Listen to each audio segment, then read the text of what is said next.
trop beau bébé, abima solo kitoko, maman talanga monde na lalela ki faire la kanisi bolai. Ba lampadaire et betinga na miss na sutu ki na bo bolai te li kamni maman ba caméra ba okanganga awa. Hey bébé, dans la laleli faire maman. Na moni kata on appelle ça bolai position mu kongo maman. Na kuma ko kende maman surtout na zan kacha ba belez. Non, faire trop mignon. Et à ça, j'entends mes chiquines et fait wa. Eh, maman, on peut se faire et on a continué la maman, trop mignon. Normalement, l'autre a fait un zaboli, comme qui nous quittait pas Hervé trop beau. Comme na laleli on a ebi makamna monyoza makambo aki toko papa ba chika yo. Ozana ridité wa e lo côté selo un jour qui na 50 ans maman talanga mon a 23 ans on a fait papa 50 ans li kamnya. Tu es trop beau mon frère. Tu sens bon, tu es tendre et tu es douce. Tolina Biba la douce, maman, papa va la douce, charismatique, il parle doucement. Il parle pas fort. Il a une voix pas orale. Il a une voix trop tendre. Je comprends pas son voix. Et il parle très bien français. Il est mignon. Il est douce. Très douce. Et sa paume est douce. Ses mains, c'est pas dur. Donc, quand il m'a attrapé comme ça, maman a mis Monica la comme aigle jaune. Mais ce qu'on a, t'as la comme un monde de bêtes, n'a pas un kitimango. Mobali kitoko alobakate. Maman Marie Makese abotanga inga na lobakate. Faire ego la lobakate. Maman trop mignon. On a sépi les mains parce qu'il est tendre. Na âge à 50 ans, monsieur comme d'araba ride maman. Ana ridité. Il est mignon. Moi je l'ai vu de près, des yeux, dedans dans les lunettes. Ridité, trop beau. Sa paume est jolie pour son âge, trop mignon. Putain, je l'ai kiffé de ouf mon frère. Ben là qu'on aura danseuse. Alors que ça 50 ans, ben oui, il a 49 ans mon frère. Bah âge n'a pas eu qu'un bango, il bango téma.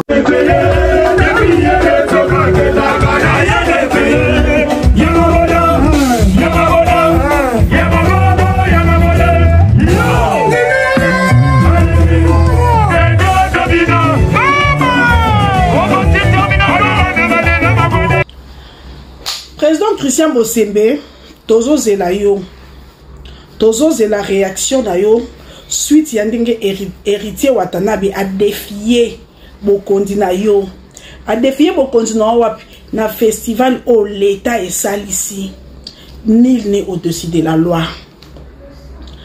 Tout le monde a bino zing zang na elora boy, bo interpellé. Tout le monde y rebo, albika moi na tala mwana na boko olingina matiso yo fele bo peki sanzembo wana tomoni momboshi tomoni ba exemple ba tepele so ezaki faire ekola ero de amukanda c'est ça qui bimi mais d'abord c'est les convocations ya héritier te bien que ils a pouvoir na ye mais faut yem talibosa bando tosa so bat ninga musuba otosa pourquoi pas ye ou soit botika batunyo so bazala libre yo sa maromba lingi parce que o héritier sali a défié l'état congolais pour admini nzembo bo pekisa ki ata son biso nyoso to bi signification ya magoda magoda congolais nyoso yebi ngo to bi keza bêtise to yebi ngo le loté to yebi ngo depuis bon mona to bi ke magoda baloba ngo te okolo bona miso ba parent te okolo bona miso ba yaya te. Mais toi c'est la réaction tu as dit que bozana bosa eloté et les kaboy et les kabo donc botika pe ba rebo nze mwana pa rebo to linga kyango botika pe beta botika pe rebo bimisa botika pe faire azara les yo sa makambo na ye pendant maton faire asenga bino pa di pepe ça festival la boboya ki boye ko ça festival na bino héritier wata a défié pouvoir nanzema magoda oyo pekisaki en tout cas tu as vu que bosa le loté tu as vu que abalusa camion makala na 24 novembre mais toi non tout talara nan c'est triste. Planète J présente Ferregola incontournable à concert VIP samedi le 2 août 2025 à 18h jusqu'à X temps. Planète J Kolwezville, province de Lualaba, Fifi Masuka gouverneur, place de la Poste, Kourandeska Ferregola au Sepili Saba, mélomane, il y a bonne musique, la rumba congolaise. Après ces jours, il y a plusieurs mois en Europe. Na groupe na Jet Set, na pour un concert na bango ya ING Arena, na soirée Lipanda. Alors Ferregola ko ya suko yegeye, si vous en Kinshasa, c'était dans la province. Tant que babino qui na RDC, l'artiste le plus populaire, l'artiste le plus aimé par les Congolais, c'est Ferregola Botira Tembi. Bana Kolwezi, baza de la Ferre. Sans oublier que Bana Lubumbashi baza déjà na Ferre, na mois de juin. Alors na mois de août, c'est quoi Bana Kolwezi, c'est quoi baza sou gouya baza na Ferre. C'est que tant que babino qui fait les artistes populaires ba ligné na mboka Botira Tembi. Peu importe ba manigance ba héritier ba osala pour na ko bloquer Ferre na ba fali pour ba même na kata mitema bato c'est différent. Parce que c'est Ferregola qui représente notre musique rumba congolaise parce que nous avons la voix, un texte bien, une mélodie bien, la musique na fait tant aux Olandango, aux Oyoke Lengi et puis ça n'a pas ça. Mais c'est qu'on bino trop de le côté leki, bah le côté na bino c'est comme aux en place, faire ce qu'on a gagné place, ont gagné terre moko. À quoi beaucoup basculer musique na biso congolaise. C'est-à-dire que tout beaucoup le va pour na faire ça nango bien, mais beaucoup musique à faire comme la musique, ils a facilité parce que contre la mitema bateau. Kaka boy, ils a facilité. Bobana ko dénigrer Ferre. Mais tout le monde me concernant Bobetawa. Ils ont impact. Comment fait-il yo motos international? Au laki bato stade de France. Au lieu de stade de France et simbite mbalamoko yo beta sur festival. Tout une année bo tche sur makele bobeta stade de France. Bobeti angote me bobeti le festival. Année mobimba, année blanche. Bobeti concert nanté.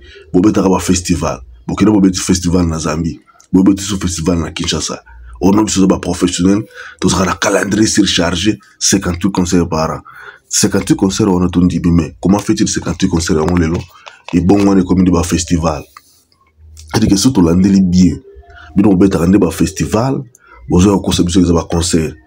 Déjà, tu comprends déjà.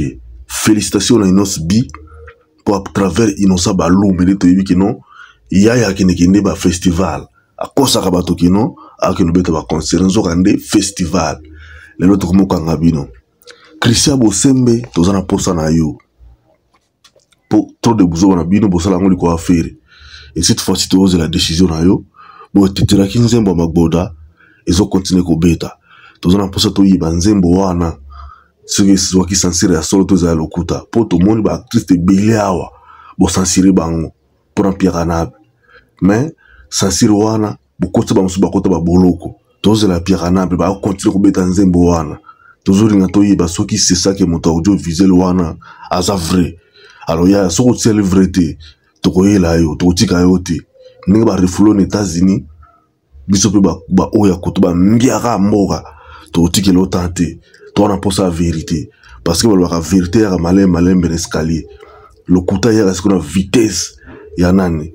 Il y a sincère. Alors, tu as un warrior, siko, tu as un kangabino. Naba le kuta, tu as propager contre les artistes. Naba tu as un mboka.